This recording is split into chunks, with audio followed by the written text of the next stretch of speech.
Just 8. Over the 10-year period, that was 22 billion. And the Department of Water Management, I'm going to bring up Dr. King, but also we need to really focus on this as black contractors because opportunities are there, we're not getting there. So I'll speak more about that a little later, but please welcome Dr. Andrea King.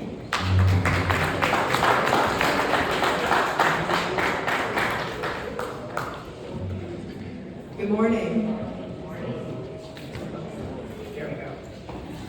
Thank you all so much for having us here today. I'm Dr. Andrea Chang. I'm Commissioner for the City of Chicago Department of Water Management. I'm here today with Angel Hawthorne, our Director of Public Affairs, and Deputy Commissioner Will Tabiti, and we're just very excited to be here today. We absolutely have a lot of contracting going on that we're very excited about. Our department, of course, is in charge of both water and sewer. We take all that clean water from the lake, run it through 2 of the world's largest water purification plants, get it through 4,300 miles of water main into people's homes, and then collect the dirty water plus the storm water through 4,600 miles of sewer main to our friends at the Metropolitan Water Reclamation District for wastewater treatment. So it's a huge system. It has to be maintained, and now we have lead service line replacement on top of it. So it's just so much work.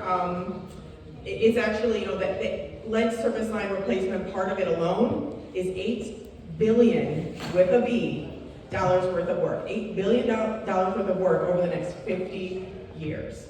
And we really, we want black entrepreneurs and companies to benefit from this work. Promote black employment. We've gotten a little bit so far, but not nearly where we need to be.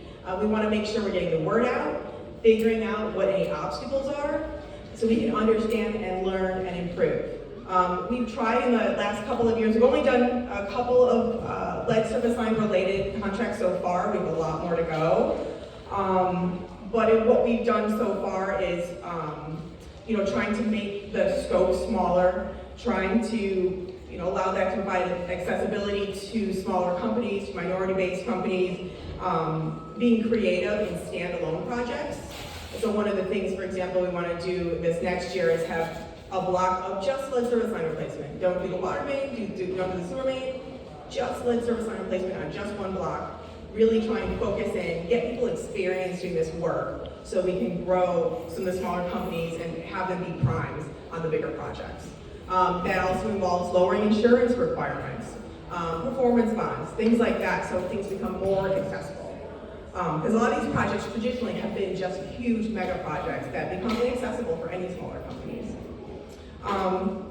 The reality is that some of the work that we do is very specialized. We have 17 different unions in our department.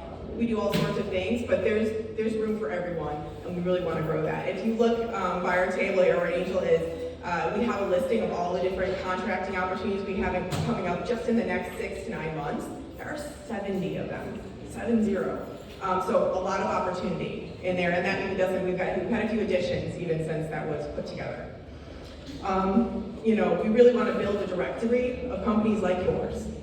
So that, please leave your card with Angel, with myself. We're here with Will. We're here to kind of talk about this, understand what impediments you see to participating in these projects. With Mr. Omar's support, we'd like to convene a roundtable to hear from everybody directly. We're thinking maybe having a tour of our water treatment plant and having a roundtable at the same time, just so people can kind of get in, see what the water treatment plants look like, our pumping stations, get to know us a little better. And we hope that you all will sign up to receive the solicitations from the Department of Procurement Services as we contract things out, team up with each other, so that we can have bids from your companies to consider. We're also going to try and open up an actual lead service line replacement location for people to come and visit, see our in-house crews, what they're doing. What does an actual lead service line replacement look like in the city of Chicago? Because it does vary by city. I'm an engineer by trade, so this is the kind of stuff I really enjoy. I enjoy the technical aspect of this, I enjoy the construction aspect of this, but we have a lot to do. And so I'm actually gonna have Will Tweedy come up and just talk a little bit more about his firsthand experience with some of our projects.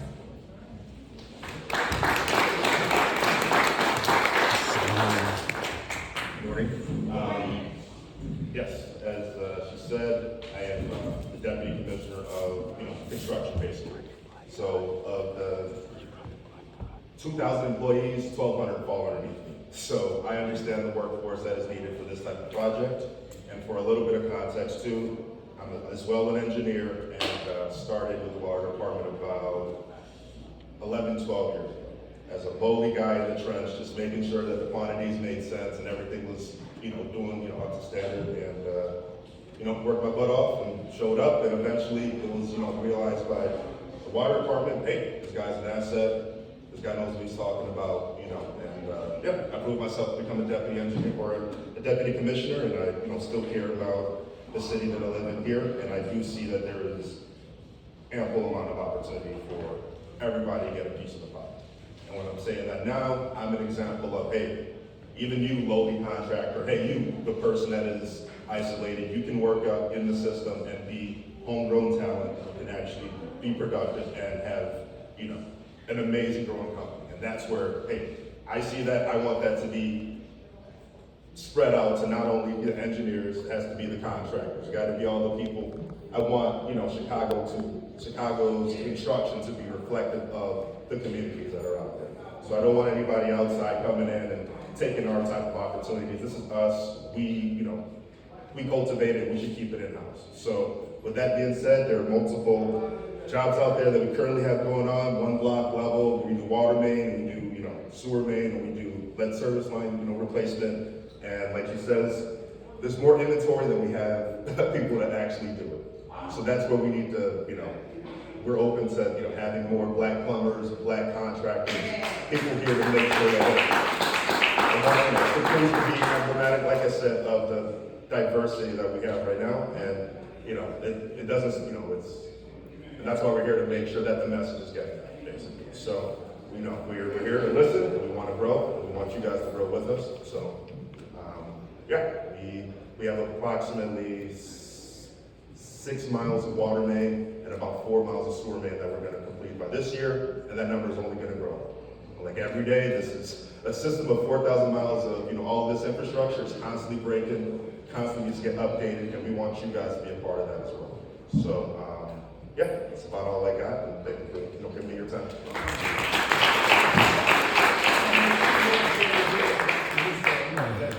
All right, so I have 2 more people.